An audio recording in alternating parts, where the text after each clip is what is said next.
이 영상 하나로 양도세 관련해서 정말 전문가가 될 수가 있게끔 쉽게 설명을 드릴 예정이기 때문에 이 거주주택을 먼저 팔고 그 다음에 임대주택을 판다라고 했을 때 바로 이렇게 되는 겁니다.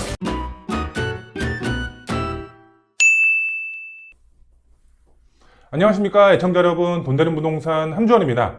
네, 오늘은 시청자분들에게 주택 임대 사업자 양도세 관련해서 이야기를 해드리는 시간 갖도록 하겠습니다. 요즘에 주택 임대 사업자 영상 관련해서 저희가 업로드를 해드리고 있는데 많은 댓글이 달리고 있습니다. 그 중에서 많은 분들이 궁금해 하시는 내용 중에 하나가 바로 양도세 관련해서 댓글을 많이 이제 올려주고 계신데요. 그 중에 정말 궁금해 하실 만한 내용, 바로 양도세, 비과세, 특례 적용, 그리고 해당 주택을 양도했을 때 양도세가 어떻게 되는지 정말 많은 분들이 궁금해 하시는데요. 주택 임대 사업자 양도세 관련해서 오늘 설명을 드릴 예정인데요. 근데 이 기재부죠. 기재부와 국세청의 해석이 틀리게 나왔습니다. 그러면은 누가 더 셀까요? 누가 더 파워가 높을까요? 기재부와 국세청의 해석, 누가 더 센지, 누구 말을 들어야 될지 오늘 상세하게 설명을 드리도록 하겠습니다.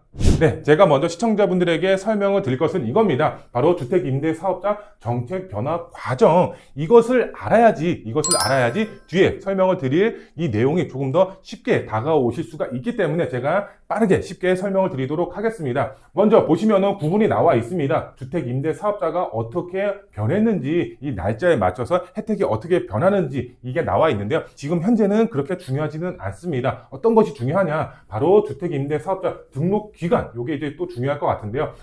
지방자치단체에 등록을 해야 되고 또 세무서에 등록을 해야 됩니다. 두 군데에 주택 임대 사업자를 등록을 하셔야죠. 근데 지방자치단체는 이제 시, 군, 구청 이렇게 등록을 하시고, 그 다음에 세무서 같은 경우는 거주지에 관할 세무서에 등록을 하시면 됩니다. 근데 여기 지방자치단체죠. 지방자치단체 같은 경우는 지방세죠. 바로 취득세에 해당이 되는 부분이고요. 세무서 같은 경우는 국세입니다. 그렇기 때문에 종합부동산세라든가 양도세가 관련이 되어 있다, 이렇게 보시면 될 것 같고요. 그리고 주택 이 기준이 나와 있는데 여기 공시지가라고 되어 있는데요. 공시지가가 아니라 이제 매가 기준입니다. 시가 기준이라고 보시면 될 것 같고요. 6억, 그 다음에 수도권이 아닌 지역에서는 이제 3억 이렇게 이해를 하시면 될 것 같고요. 그 다음에 여기 밑에 아래는 지금 내용에 그렇게 중요하지 않기 때문에 넘어가도록 하겠습니다. 좀 더 상세하게 보면은 주택 임대 사업자의 변화 과정을 알아야지 뒤에 내용이 이해가 간다. 그리고 구청, 세무서 둘 다 등록을 해야 된다. 구청의 경우는 취득세, 지방세에 해당이 되고요. 양도세는 국세, 종합부동산세라든가 양도세에 관련이 되어 있다. 한 번 더 제가 짚어드리도록 하겠습니다. 그리고 이게 중요합니다. 바로 임대주택 말소에 관한 부분이 좀 중요할 것 같은데요. 바로 자동 말소가 있고 자진 말소가 있습니다. 자동 말소 같은 경우는 임대 의무 기간이 종료가 돼서 자동으로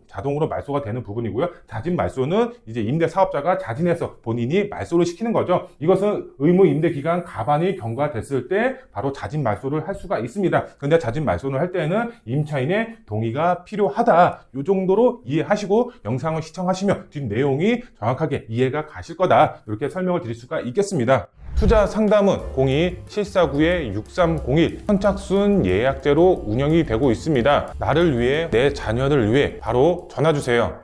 네, 그러면은 본격적으로 내용 설명에 들어가도록 하겠습니다. 바로 주택 임대 사업자, 거주주택, 비과세 모든 것 이렇게 이제 설명을 드릴 수가 있겠는데요. 우선 거주주택 요건이 있습니다. 거주주택 요건 어떤 것이 있는지 한번 보도록 할까요? 우선 전 세대원이 2년 실거주를 해야 된다. 이렇게 이제 보시면 될 것 같은데요. 근데 이것은 바로 투기과열지구 기준입니다. 우리가 서울 기준으로 봤을 때 투기과열지구 25개 자치구가 투기과열지구로 있다가 풀렸죠. 용산이라든가 강남 3구 빼고는 비조정 지역입니다. 비조정 지역에는 2년 실거주가 아니라 2년 보유죠. 보유만 해도 된다. 이렇게 이제 이해를 하시면 될 것 같고요. 그 다음 내용 한번 보도록 하겠습니다. 주택 임대 사업자 등록 자진 자동 말소가 됐을 때에는 바로 5년 이내에 양도를 해야 된다. 거주주택이죠. 이 거주주택을 팔 때 이 자진 말소를 했거나 자동 말소가 되면은 이 거주주택을 5년 이내에 양도를 해야지 비과세 혜택을 받을 수가 있다. 이렇게 이해를 하시면 될 것 같고요.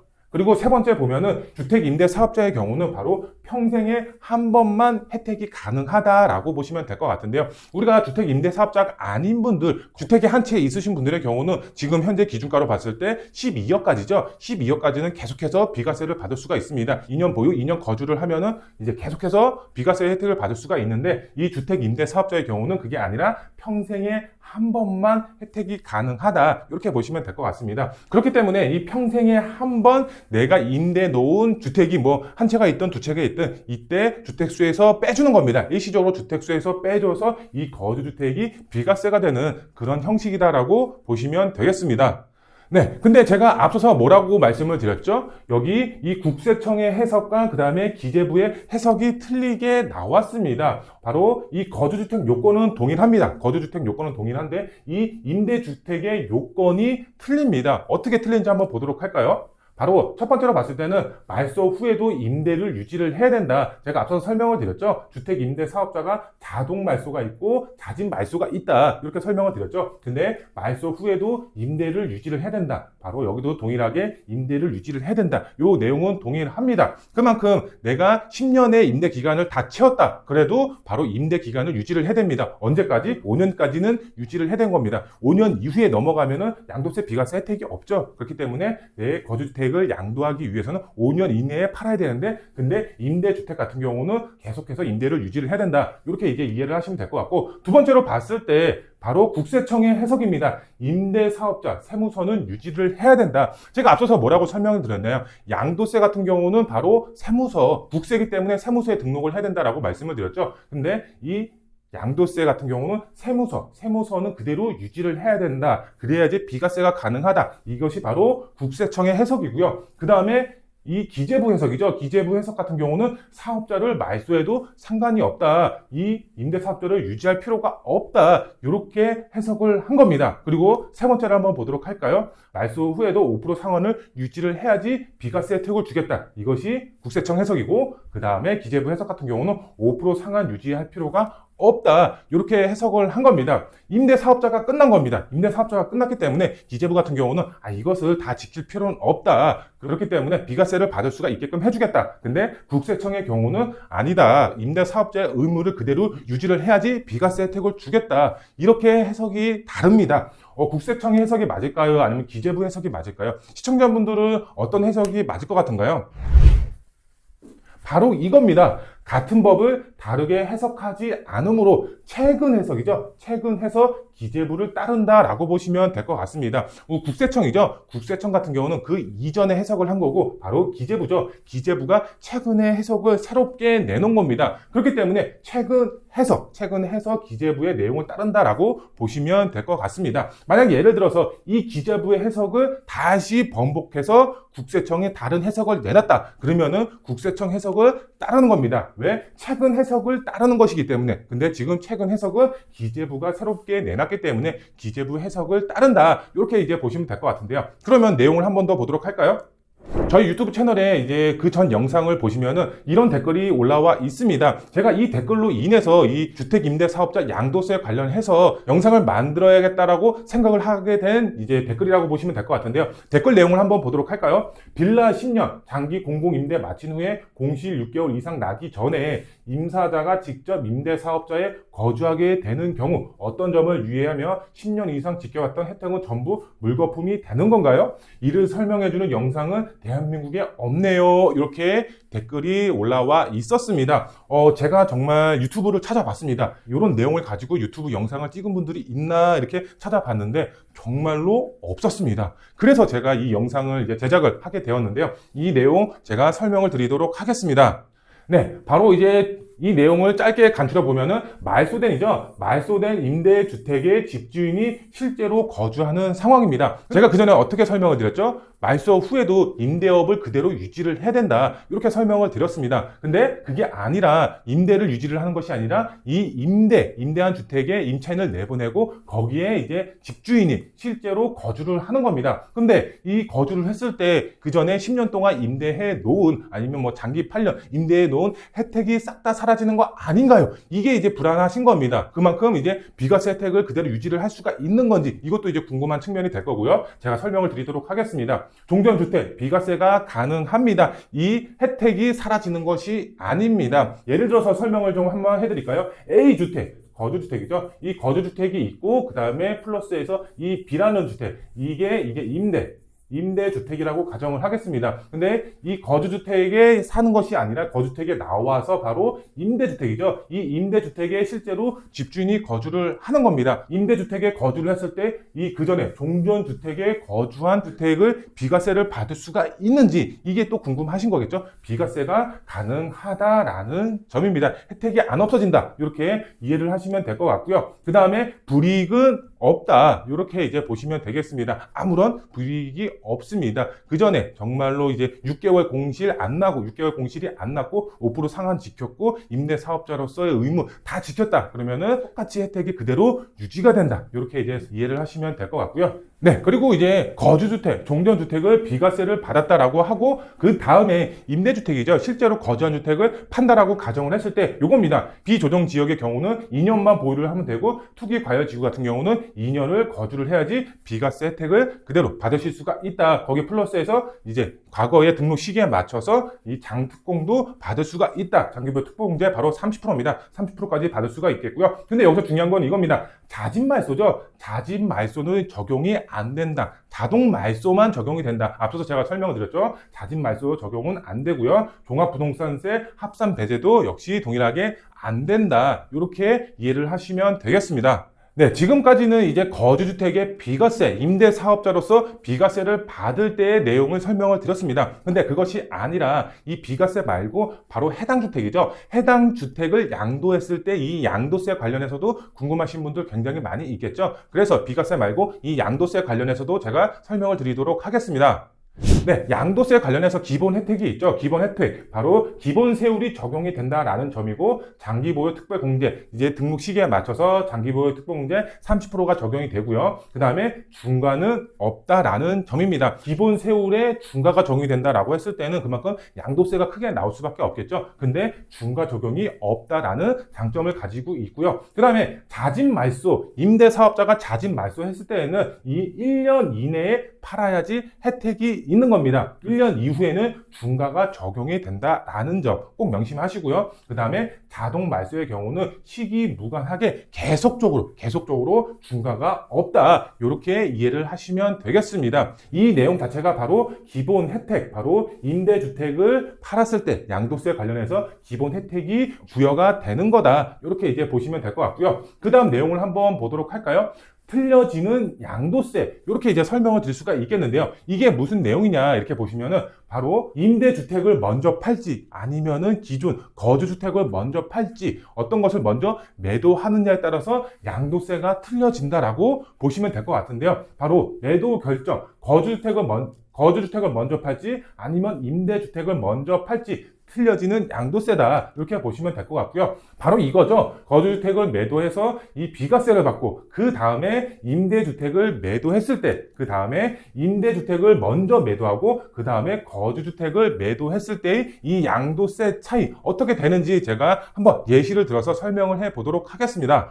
네, 제가 최대한 쉽게 이제 설명을 해 드리도록 할 텐데요. 바로 틀려지는 양도세 예시라고 보시면 될 것 같고요. 이것을 5년 이내, 거주주택을 5년 이내에 팔아야지 혜택이 있다. 비과세 혜택이 있다라고 말씀을 드렸죠. 그렇기 때문에 5년 이내에 이루어져야 되는 그런 예시라고 보시면 될 것 같은데요. 한번 보도록 하겠습니다. 우선 이제 매수 가격이죠. 내가 처음 주택, 거주주택, 그 다음에 임대주택을 구입했을 당시에 처음 가격이 5억이라고 가정을 한번 해보도록 하겠습니다. 그리고 이 양도차익이죠. 양도차익이 중간에 12억의 양도차익이 발생이 됐다라고 하겠습니다. 이 매도 시기가 이렇게 나와 있죠. 근데 보시면은 이 거주주택이죠. 이 거주주택을 먼저 팔았을 때 이것을 바로 비과세를 받는다라고 했을 때 근데 양도차익이 12억이었을 때의 가정입니다. 가정. 그러면은 얼마가 되나요? 바로 12억. 비과세 다 받을 수가 있겠죠. 근데 이 임대주택은 이때 당시에 일시적으로 주택수가 제외가 되는 거죠. 우리가 비과세를 받기 위해서는 1주택자만 비과세를 받을 수가 있죠. 그렇기 때문에 이 임대주택의 경우는 바로 일시적으로 주택수에서 빼주는 겁니다. 빼줘서 이 거주주택 1주택자가 되면서 바로 비과세 이 양도차익 12억 단 1원도 양도세를 내지 않고 12억의 양도차익을 다 가져갈 수가 있는 거겠죠. 그러면은 그러면은 여기 임대주택이죠. 이 임대주택을 그 다음에 팔았을 때,